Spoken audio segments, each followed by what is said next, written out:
ibitabo, ibyo bitabo bigakundwa na benshi, ariko igitabo Bibiliya irahebuje ibyo byose, irera. Igitabo cy'ubugingo Bibiliya,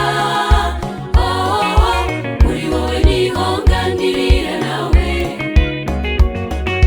Bibiliya uyisome ndetse ucurure, uzakuramira, izagufasha muri uru rugendo.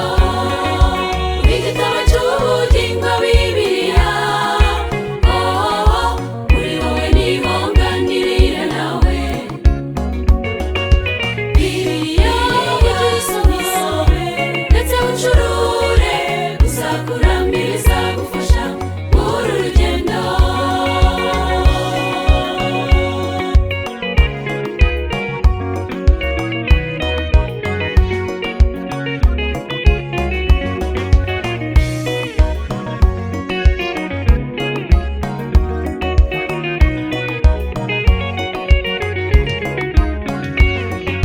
Bibiliya uri igitabo cyuje ubwenge, muri wowe harimo amagambo ahumuriza. Wowe ufite inzara n'inyota byo gukiranuka, ngwino usome Bibiliya urava muhaze. Igitabo cy'ubugingo Bibiliya, muri wowe niho nganirira nawe. Bibiliya uyisome ndetse ucurure, uzakuramira, izagufasha muri uru rugendo.